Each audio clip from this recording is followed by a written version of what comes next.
Tom Trento back with Susie Gold Susie here. Gold, good to be here. But Part it's a two. very serious subject matter that we're dealing with now with the situation between Israel and Iran, and also the rest of the world, of whom are really not pursuing a path of really anything or any kind of accomplishment, which really, the decision making is going to rest with Israel, is what it's looking like right now. So.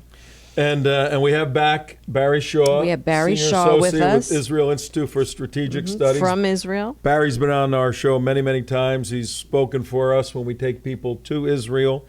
And this is what he does. He does all the analysis, his think tank, and comes up with what's going on and what we need to deal with it. So we're honored, Barry, once again to have you back. This segment, the first segment, we took a look at the Vienna talks and the bravado that the new leadership in Iran is bringing to the table, sniffing up and smelling the weakness in the Biden administration. But there's other countries there, Barry. The UK is there, France is there, the EU is there. China and Russia are supposed to be weighing in also. So it isn't just Iran by itself. There's other countries. Israel's obviously not there. The United States is on the sideline. But the segment that we want to deal with now is one that is unthinkable. But somebody's got to think about the unthinkable once in a while. And the question is, the first 24 hours after Israel strikes Iran's nuclear infrastructure capability, whether that's by bombing facilities or having scientists disappear off the face of the earth, or having electrical plants go down, or cyber attacks, whatever the comprehensive methodology is, the other side, and in this case, the other side is a specific group of people, Iranians, and then by addition to that are the proxies, the jihadi Muslims worldwide, looking and having this inflame their desires to kill Jews wherever they can. Let's take a step back, and if you look at Russia right now, they're on the border of Ukraine. They took the Crimea. They felt it was their land all these years. And they may invade, they may not. Normally countries invade, attack, because they want resources or property. Hitler, at his worst, wanted control of all this property. What is the modus operandi, the operating force behind Iranians? Do they want the country of Israel? They want to open up restaurants on the Mediterranean in Tel Aviv? Why do they want to destroy Israel? I can tell you one thing. I'm speaking as a Jew. When somebody tells a Jew they're going to kill you, you better believe it. This is part of our history. You go back Hitler, we can go up beyond Hitler, but we could come on to more modern times, whether it's Yasser Arafat, whether it's Hamas, whether it's Hezbollah, whether it's Iran. When these people say they want to kill you, we believe them. We don't live in a fairyland. We live in the real the real world over here. We don't take these threats lightly. And in the past, when Israel, for instance, warned the United States that Saddam Hussein had a nuclear facility and he was being helped to have to launch nuclear missile, the America did nothing. It was Israel that had to go over there and destroy the facility in Iraq. What did Saddam Hussein do after that? He was starting aiming scuds as much as he could into Israel. We also did the same in Syria, where we warned George Bush that they have a nuclear facility built by the North Koreans, and it was about to go hot. And it wasn't for civil use in Syria, but for a nuclear weapon. George Bush didn't do anything. We went out there. We flew the planes without telling George Bush, and we destroyed the facility in there. And the Prime Minister at the time told George Bush about it when the planes were on the way home. So we're not being jingoistic here. We don't play Rambo. We're doing it for our own survival and existence. There is an existential threat against the state of Israel and everybody living here, whether they're Jew, Christian, or Muslim. We will all be wiped out if Iran is allowed to get away with it. It's as serious as that. So, in answer to what you say, what happens if we or somebody else takes the step to deprive the mad mullahs of Iran of the facility they've been striving for and wasting billions on to destroy and wipe Israel off the map and kill everybody in it?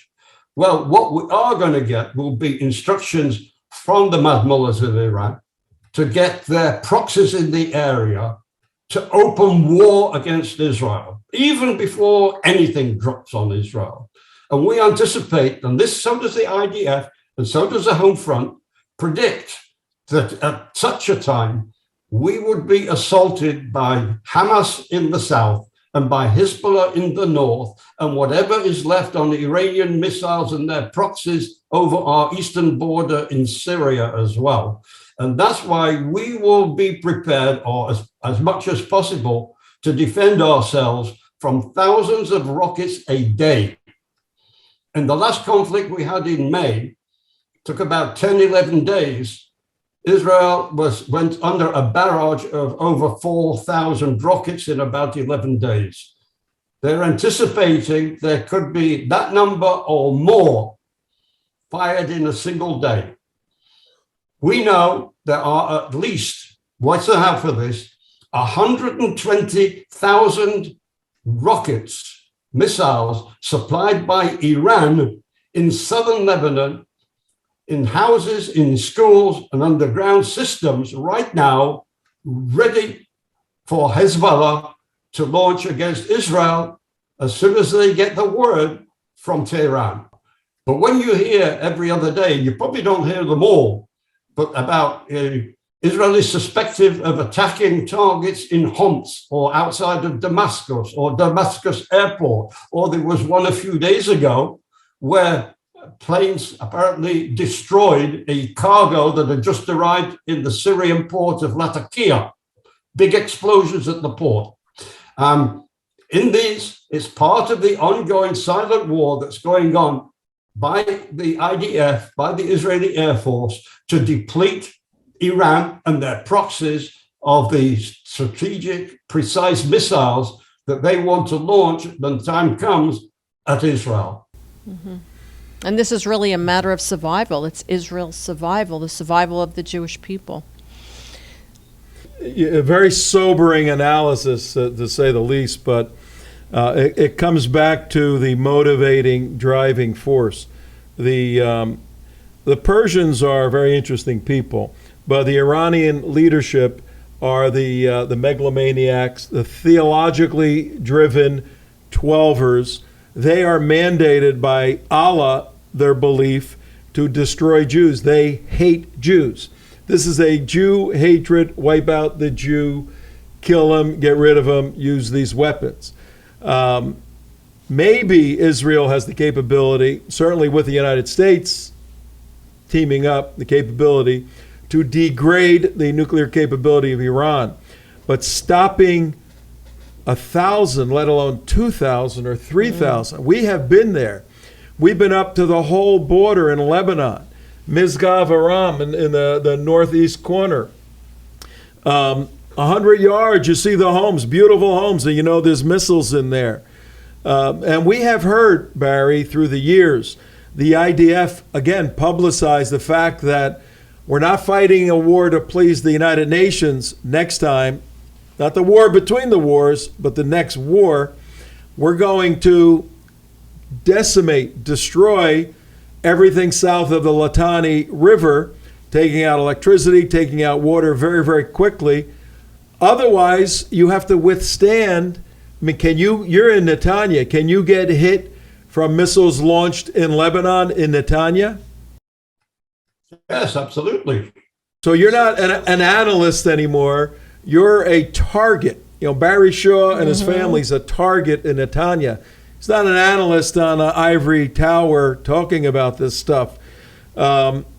All right, let's talk about it. I mean, if Israel hits Iran, however they do that, certainly let's go to Gaza first. What is Gaza going to do, and what's the response going to be? For our folks who don't know, Gaza's on the western side of Israel on the Med, 21, 22 miles by 2 or 3 miles, a strip, the Gaza Strip, 2 million people. Hamas runs the place. Islamic Jihad is in there. What are they going to do? What is Hamas going to do? Well, Hamas, of course, is controlling Gaza. It should have been controlled by the Palestinian Authority, according to the Oslo Accords. But they had a civil war. Is when Mahmoud Abbas and the Palestinian Authority wanted to go in after Israel had.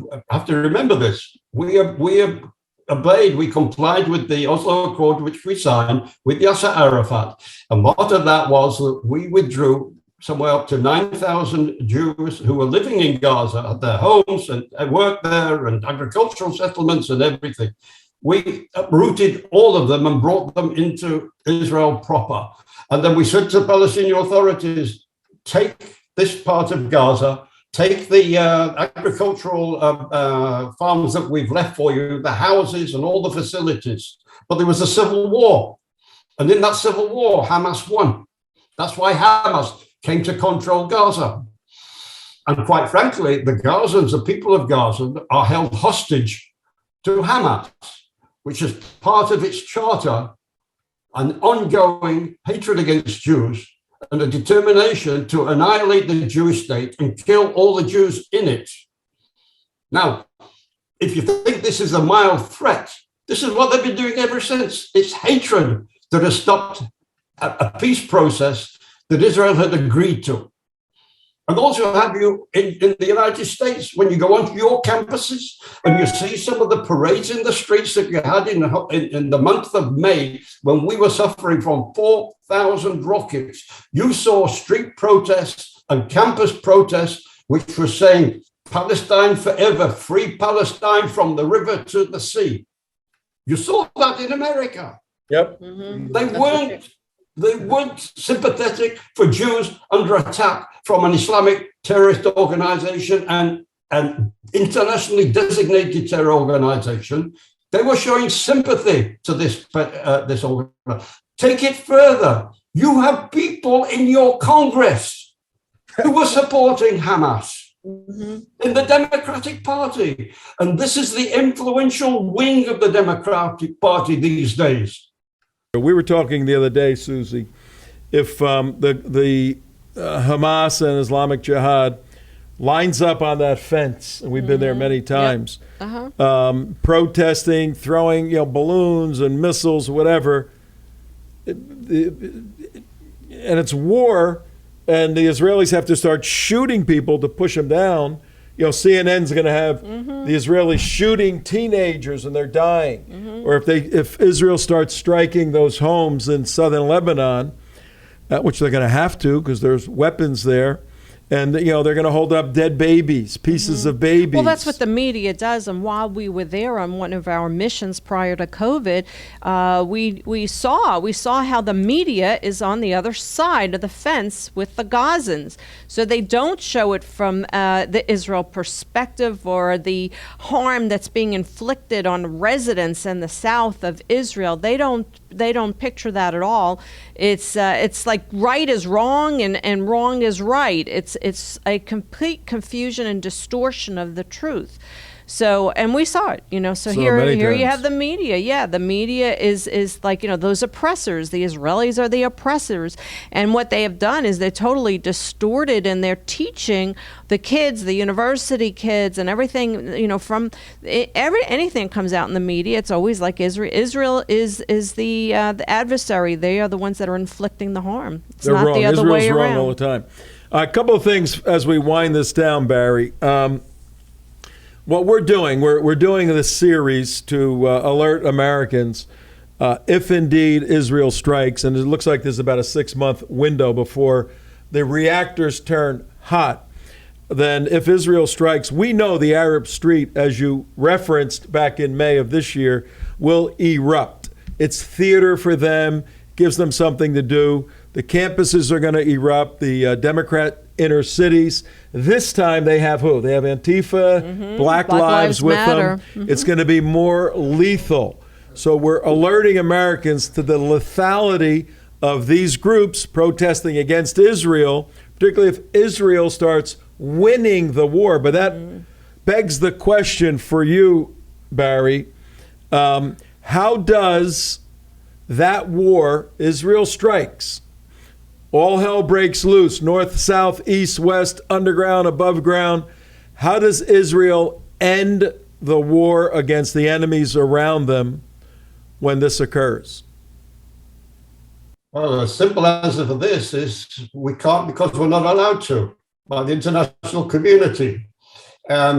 You've been to Israel several times, Tom. You know that Israelis are really down-to-earth people who have a real love of life, right? But they're very practical. They're very realistic. But there was a poll taken today in which they were asked, the result was that 51% of the Israelis would support a strike on Iran, even without U.S. approval. A concluding question here regarding the Saudis. The plump sheikhs, the well-living sheikhs living in their splendor. If you look on a map and you see that oil triangle that covers the northeastern section of Saudi and part of Iraq and Iran, filled with Shia Muslims, there could be a fight over that.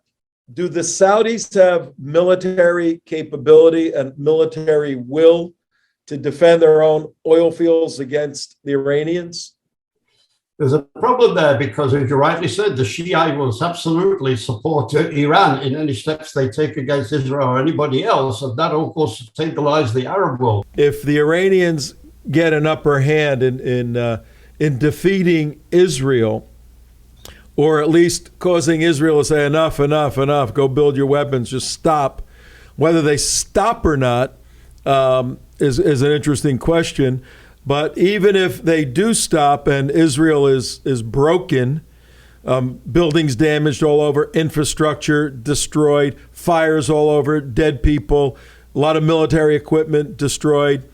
If that happens, Iran's going right for those oil fields, because if they can get the oil fields from the Saudis, that's 50, 60% of control of the world's oil. So now they shut down the West. They shut the West down. And if people think we're just having some intellectual conversation here, you're now paying $4, $5, $6 a gallon for gas in America under Biden.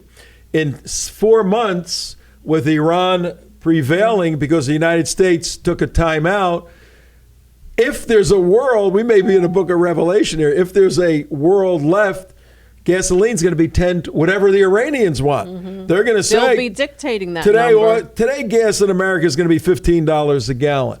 What are we going to go? Now we're going to go strike? I don't think so. Not with this administration. What a mess. What do you think, Susie? Let's close this up. Well, I think, it's horrible to have to close on such a negative note, but this is reality. This is a reality that we will all face everywhere in Israel and everywhere else in the world. And there are cells all over now that Hezbollah has put in place, Hamas has put in place. So this is a very, very serious conversation. Cells could fire up, yeah. Yeah, and this is not something that's going to happen just over there, wherever over there is, but it's something that's going to be happening everywhere and certainly over here. So we need to continue to educate people so that they can prepare, that we can make sure, as Tom said, to make sure that we contact our representatives and make our voices be heard so that the lunatics... Contact them. We got to go grab them by the collar. And, the lunatics that are in office and the squad need to be silenced, and we need to make sure that that we're educated so that we know what steps to take moving forward. I hate to even think like this, but everything we've done for the past 15 years, we have been made and prepared for a moment like this. Hopefully we don't need it. But Barry, you're usually the font of optimism and good news. Why don't, that's a joke, by the way. Why don't you close us in this segment, Barry, on a very optimistic, positive note? I see, when I look around the world in today's age, that when you have a country that looks positively and truthfully on Israel, good things happen in that country. And if you have countries that hate Israel, are anti-Semitic, and want to do bad things to Israel, bad things happen in their countries. Look at all the Arab states around us that hate Israel, and they're living in poverty and hatred and sort of filled in sort of a medieval sort of philosophy. Look at the Arab countries who are now making agreements with Israel, whether it's UAE, Bahrain, and these people are prosperous and peaceful. What happened in America also is that when you've had presidents that have looked kindly on Israel, America has prospered. Donald Trump. When you have had presidents who have been unkind and unjust to Israel, America has suffered economically, financially. The biblical prophecies is, I will bless those that bless you, and I will curse those that curse you. And it's like from 2,000-3,000 years ago. But you see it, if you follow what I'm explaining to you, it's happening today. Isn't that strange? Mm-hmm. Yeah. Well, that's actually a very good note. That's a very positive note to end on. And we will try to keep that legacy here at the United West, standing with Israel and helping this country do that. Barry Shaw, thank you very, very much. I think we're going to be in touch with you quite a bit in the days to come. Thank you guys for your support. I have to say this before I go. Your support is excellent. You're like a light in the darkness for us people here in Israel. We need you to spread the light further, and people should glow in the light that you're giving, because it's a light of truth and facts and reality, and not false prophecies and false lies and everything that's been perpetrated from some people, even in power right now in America. Yeah. Amen. Amen. Susie, you want to close us out here? Thank you so much, Barry. Thank you for joining us. We will speak with you again, and we will continue our series. And every day we have a different subject matter that we'll be covering, but we're focusing on Iran. What is going to happen with Iran? What is going to happen in the world? How will Israel respond? So we'll be covering this day to day. And we have to know that God is ultimately in control. And Tom is an evangelical Christian, and I is an observant Jew.